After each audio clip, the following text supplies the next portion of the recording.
Bismillahirrahmanirrahim. Assalamualaikum warahmatullahi wabarakatuh. Asyhadu an la ilaha illallah, asyhadu anna Muhammadar Rasulullah.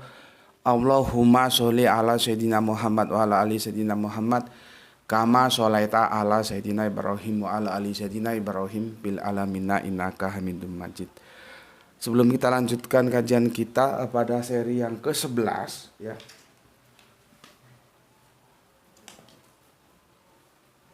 Seri yang ke-11 ya, apakah Mi'raj seperti yang kita bayangkan?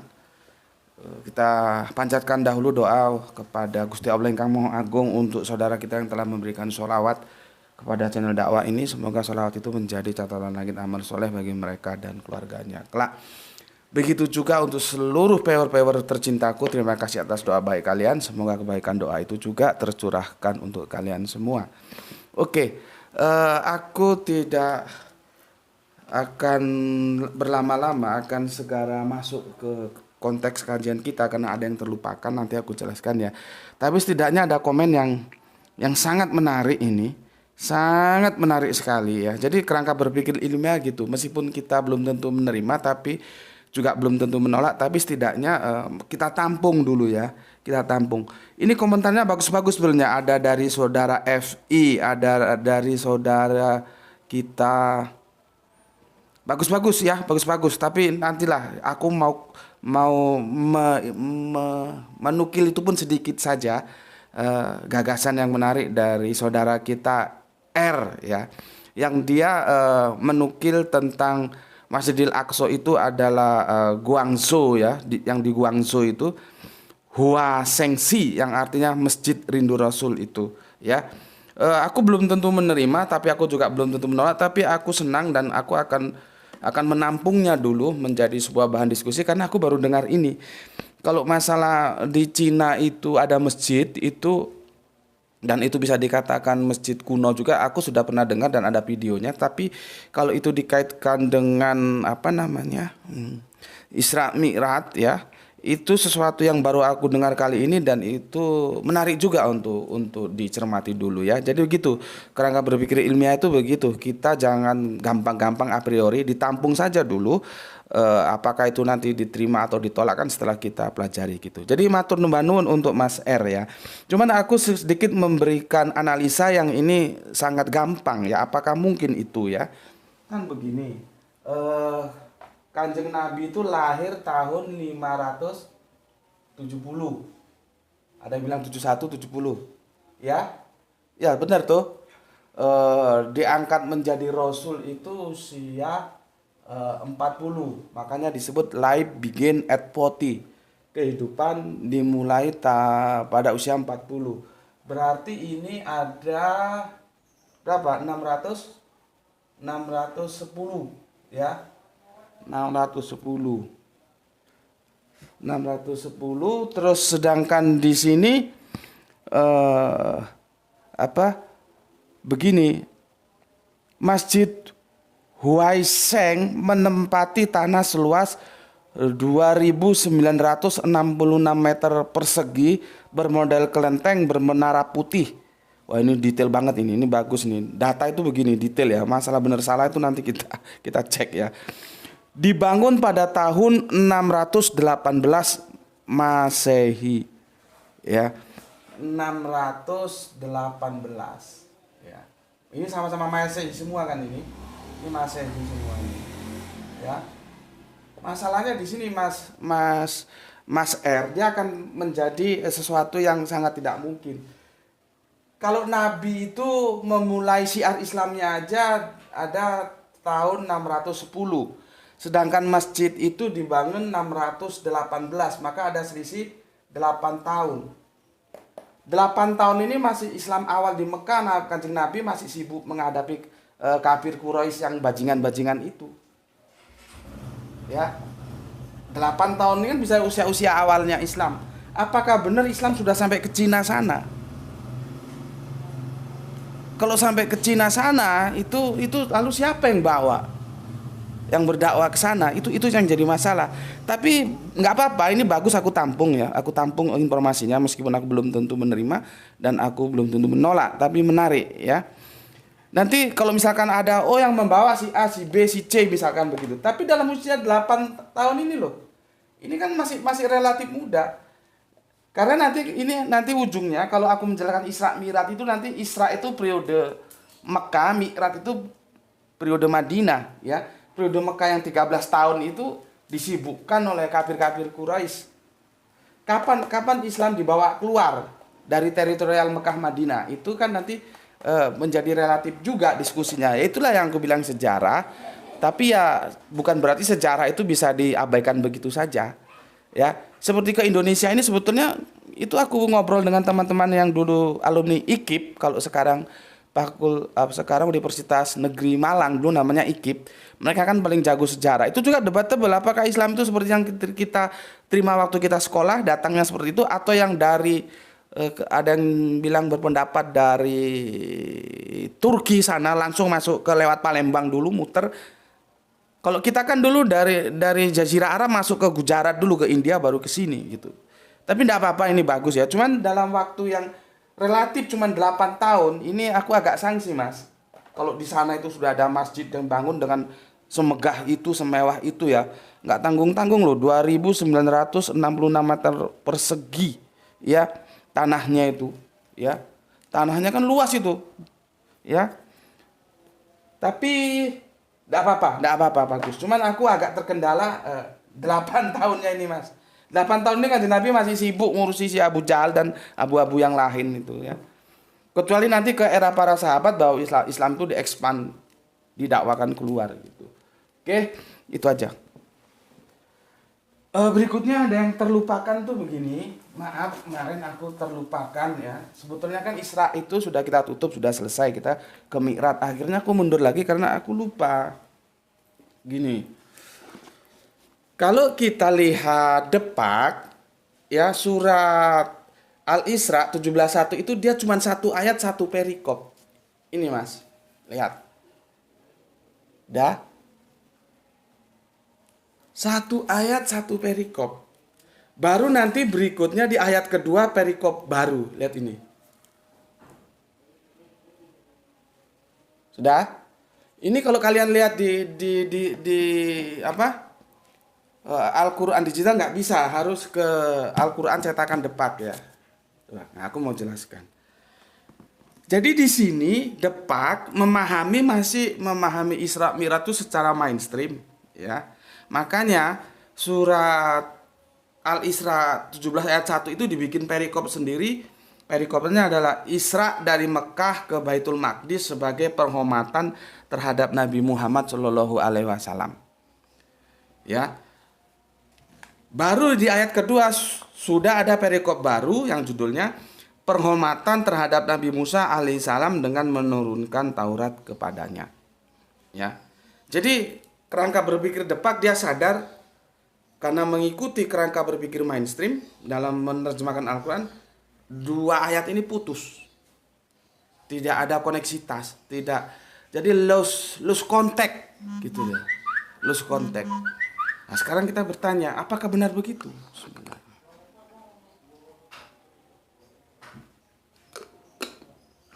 Maka aku jawab, karena pemahamannya seperti pemahaman mainstream, maka dia menjadi lost contact memang. Seolah-olah ayat 1 dan ayat 2 itu tidak dalam satu jalinan. Dia menjadi lost contact, makanya perikopnya sendiri-sendiri.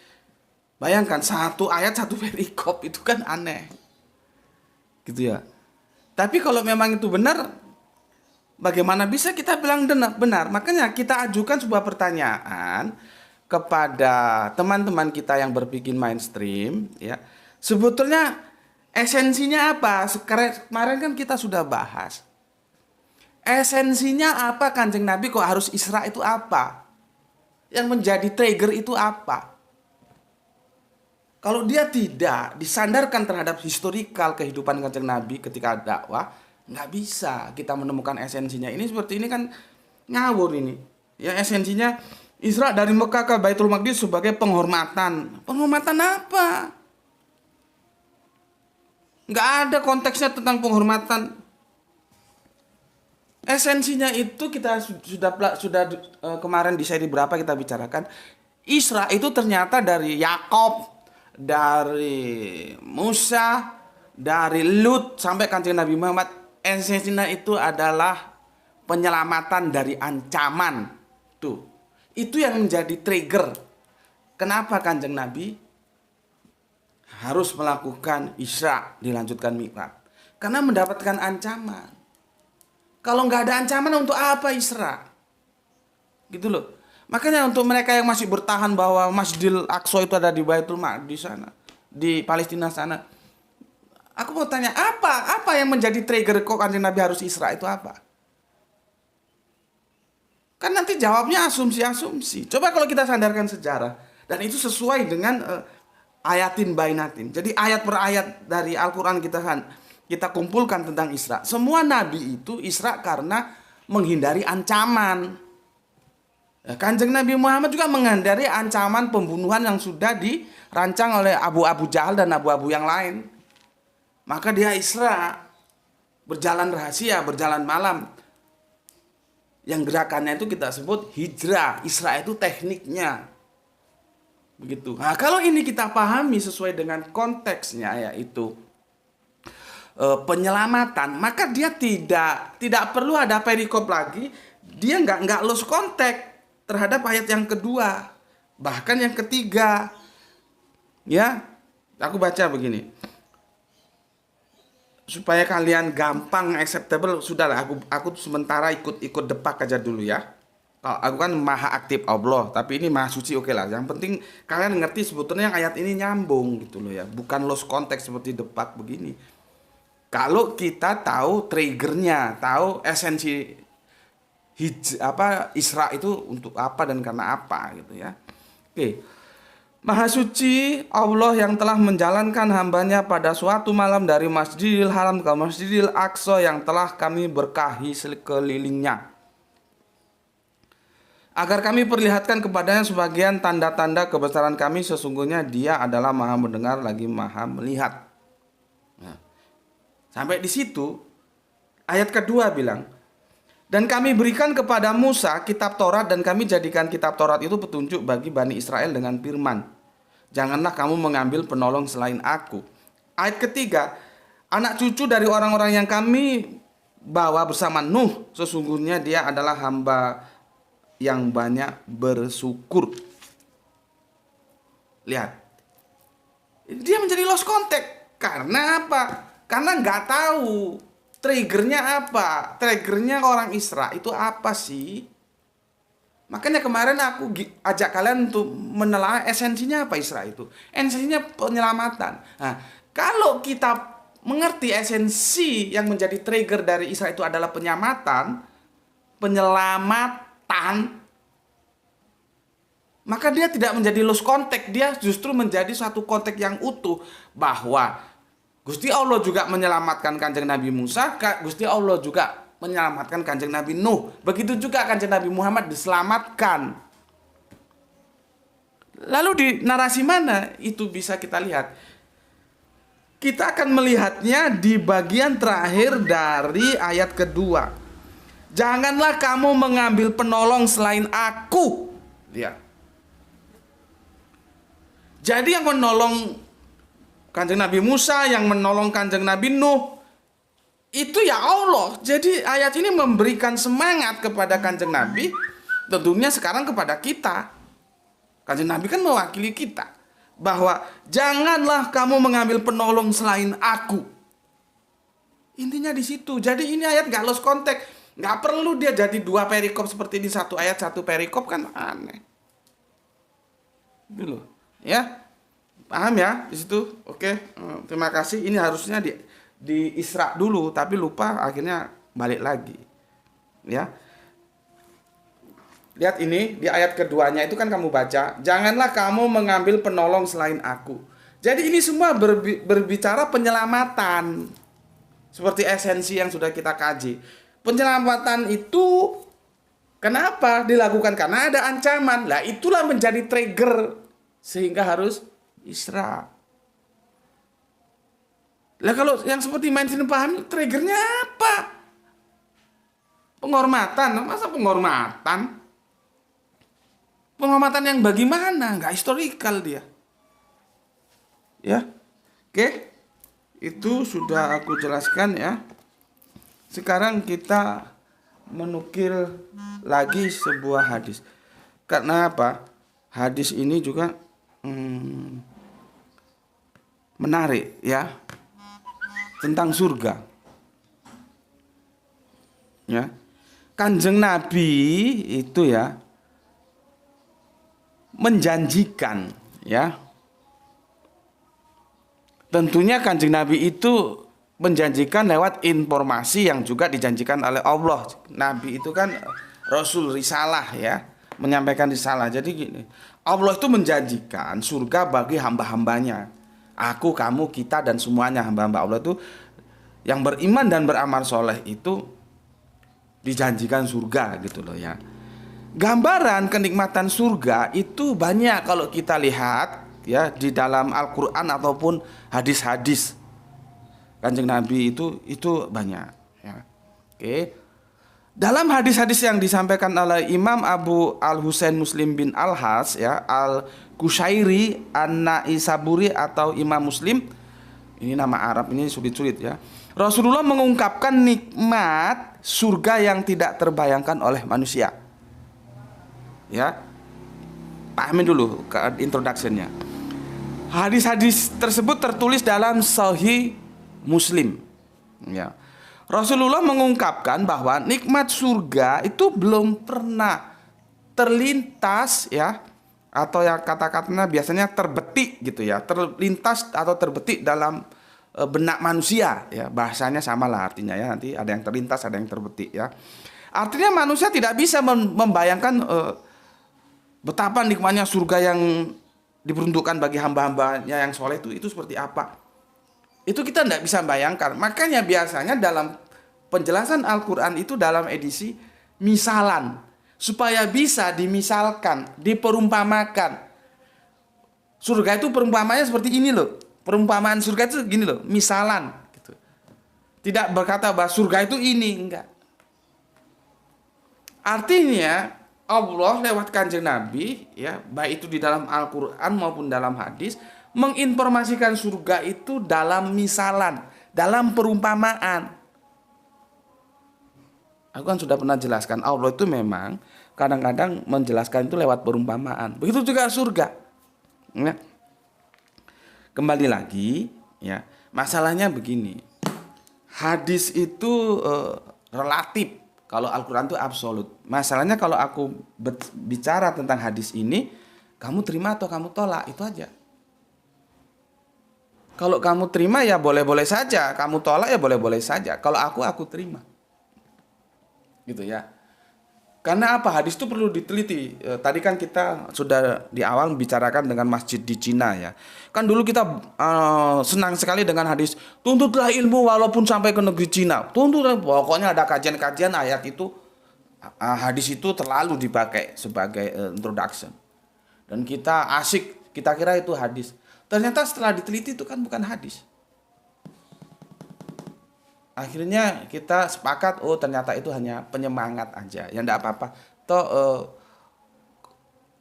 esensinya bagus supaya kita menuntut ilmu ya. Tapi itu bukan hadis gitu. Jadi memang Cina ini sesuatu yang menarik. Kalau tadi ada masjid, ada hadis yang dinisbahkan ke Cina, tuntutlah ilmu sampai ke negeri Cina itu ya. Oke, nah sekarang ini ada hadis begini. Masalahnya kalian menerima enggak? Kanjeng Nabi Muhammad ngendikan, Allah Subhanahu wa taala berfirman, aku telah menyiapkan untuk hamba-hambaku yang soleh sesuatu yang belum pernah dilihat mata, belum pernah didengar telinga, dan tidak pernah terlintas di benak manusia untuk hamba-hambaku yang soleh. Hadis riwayat Muslim ya. Itu kalian terima atau enggak?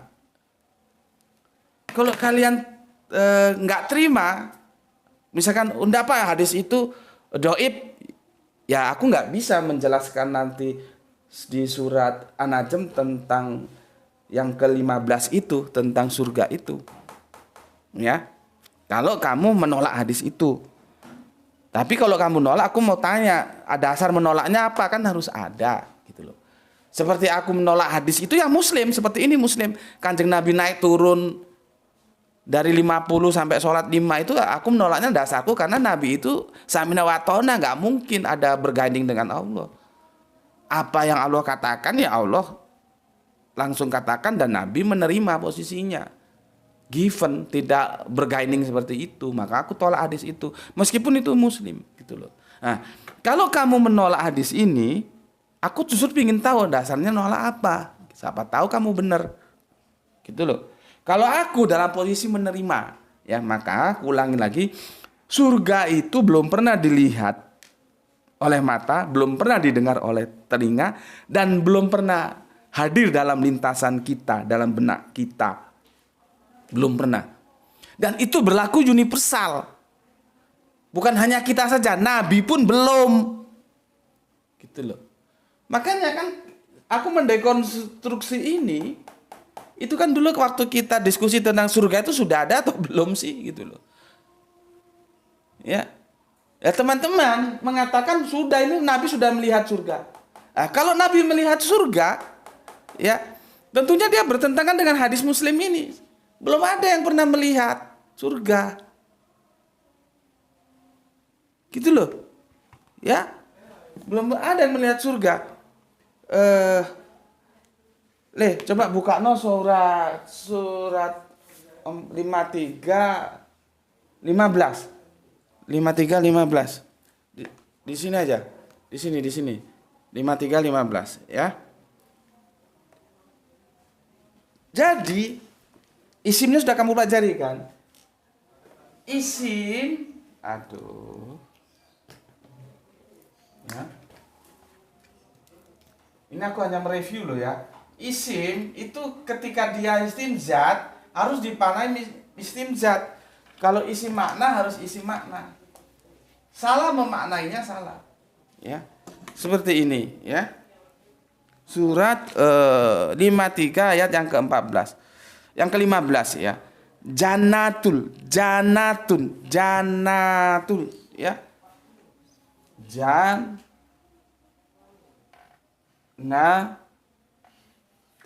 Ya. Jannatun. Gini ya.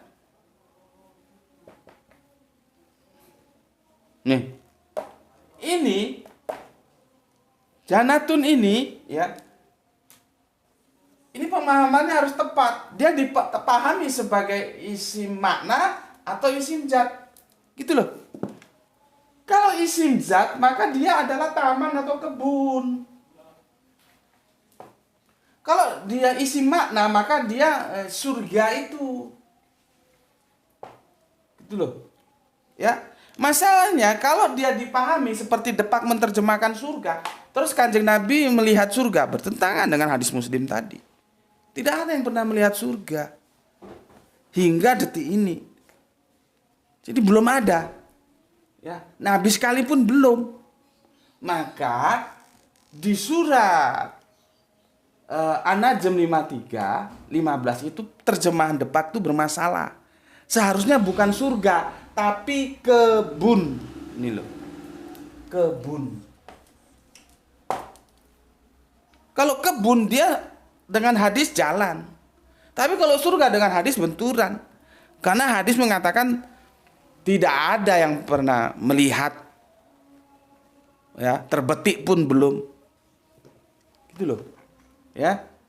Jadi aku harus meyakinkan dulu sama kalian berdasarkan pengetahuan ini, tidak ada yang pernah melihat ya, mendengar, melintas dalam benaknya belum. Dan ini berlaku umum, bukan hanya ini manusia saja, kalau Nabi sudah. Dari mana informasinya? Nabi pun sama, belum. Ya. Oke, jadi bukan salah teksnya, bukan salah Al-Qur'annya, salah ketika Depak menerjemahkan jannah yang seharusnya itu pakai isim zat, yaitu kebun, ya, tetapi jannah diterjemahin sebagai isim makna menjadi surga. Nah, kita sebagai orang Indonesia ketika kita mendengar kebun dan mendengar surga, otak kita kan sudah beda. Kebun dan surga kalau kita tarik dalam Arabiun itu ya jannah itu. Paham? Oke. Ini kan satu bukti toh. Jadi nggak usah rewel, nggak usah harus bisa nahu, bisa sorob, bisa balago, bisa tetek bengek. Bikin orang takut aja belajar Al-Quran. Sudah belajar aja. Nanti kalau ada salah kan dibenerin. Seperti ini. Ternyata aku bisa membenarkan bahwa depak itu salah. Maka kita benarkan sekarang seharusnya itu bukan surga tapi kebun. Gitu. Ya. Oke. Karena kalau ini surga, logika kalian itu masih ke awang-awang, masih Starway to Heaven, terbang ke surga sana. Ya, tidak empiris dia. Nanti itu ada pendapat teman kita sangat-sangat bagus, nanti aku jadikan kesimpulan di akhir seri ini ya. Apa yang dilakukan Nabi itu harus bisa dilakukan kita, karena dia prototipe kita. Nabi puasa, kita puasa, bisa. Nabi sholat, kita sholat, bisa.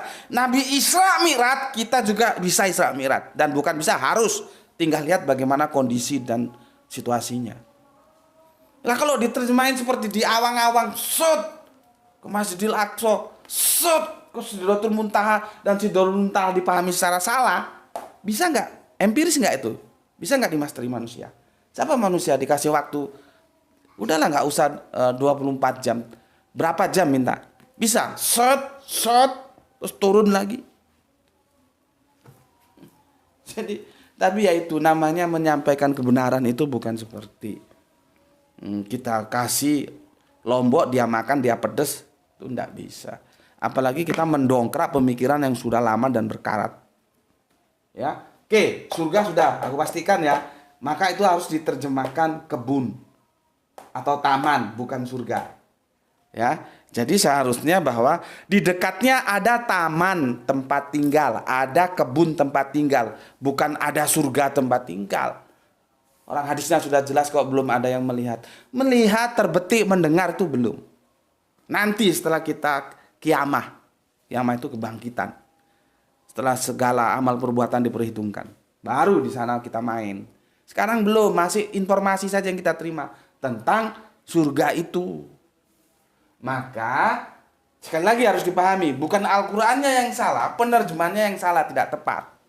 Salahnya di mana? Pembagian isimnya. Harusnya isim zat dimanai isim makna. Ya kacau. Ya.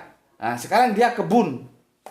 Ya, pahami sebagai kebun supaya daya hayalmu nggak naik ke awang-awang Starway to Heaven. Ya, dia kebun. Oke, sekarang Sidratul Muntaha. Ayat yang ke-14. Ya. Itu dua kata, karena kalau bayang-bayangnya itu surga, Sidratul Muntaha itu di mana? Di surga sana. Terus Sidratul Muntaha itu menjadi lokus gitu. Ya apa kang? Sidrat itu ya, itu dan Muntaha itu dua. Ya, sidrat ini apa? Pohon bidara itu loh. Kemarin kan di video yang sudah aku guiding untuk kalian lihat tentang dekonstruksi Quran Surat An-Najm sudah aku tunjukkan daun pohon bidara itu seperti apa. Muntaha itu akhir, ujung. Jadi di ujung pohon, ujung daunnya lah, gitulah. Ini loh, Sidratul Muntaha itu ada di ujung pohon.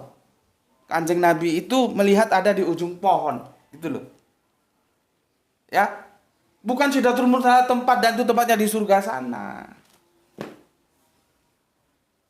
Oke.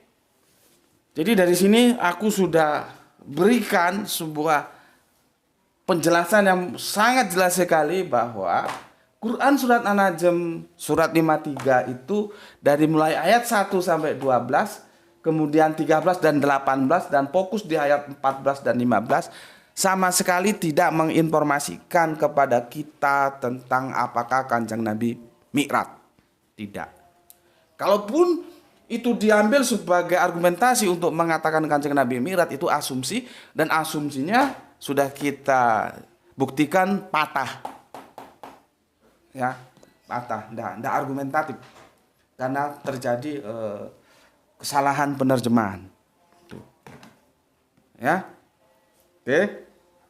Tapi harus ingat tadi hadisnya diterima atau ditolak, bahwa surga itu belum pernah terlihat oleh mata, terdengar oleh telinga, terbetik oleh hati, itu tidak pernah.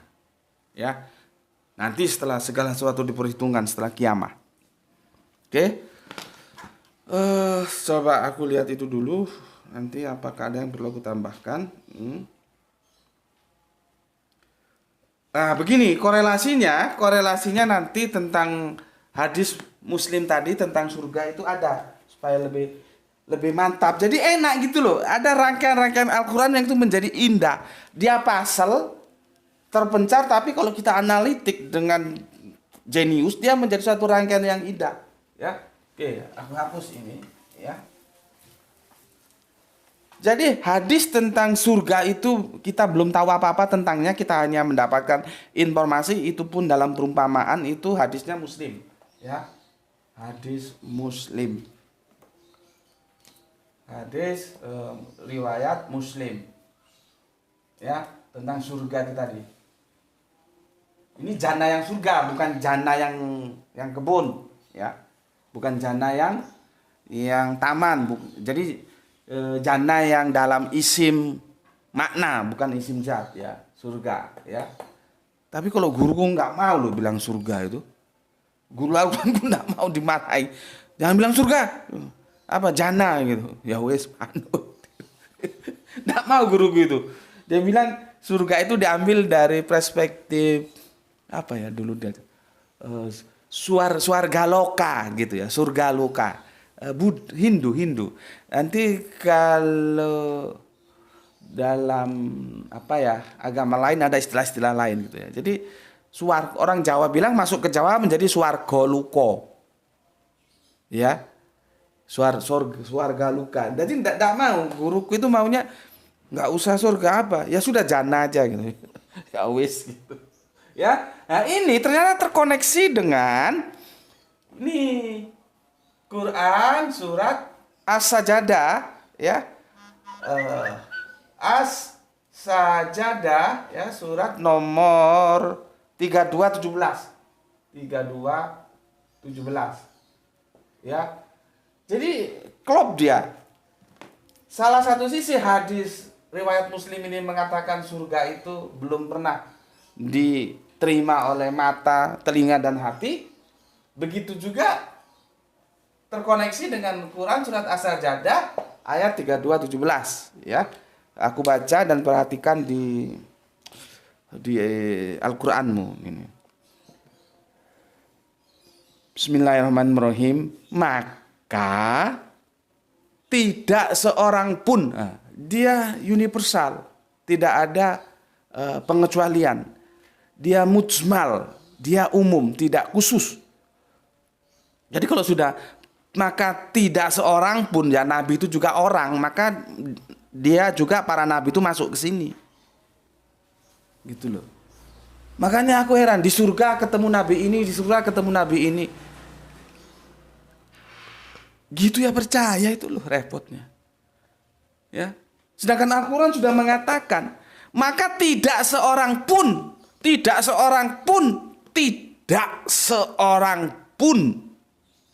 coba mengetahui apa yang disembunyikan untuk mereka, yaitu bermacam-macam nikmat, ya, yang menyenangkan hati sebagai balasan terhadap apa yang mereka kerjakan.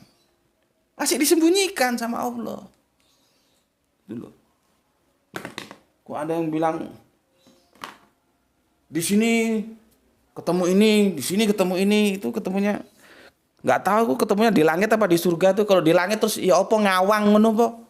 Padahal itu kan leluhur para nabi kita sudah seto, apakah rohnya tangi ngono ketemu apa ya opo, coba jelas no. Ya, makanya dari sejak awal seri pertama aku sudah jelaskan ke kalian, stressing, kita ini dalam upaya bagaimana memahami Al-Qur'an itu terbebas dari dongeng-dongeng yang kita terima. Bismillah. Tuh. Ya, di surat As-Sajadah itu sejalan dengan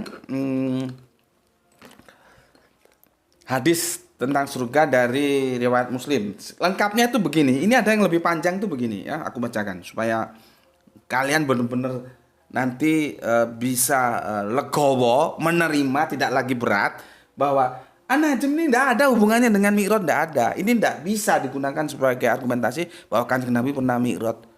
Oh, asumsi Pak, asumsinya sudah kita buktikan patah. Itu loh.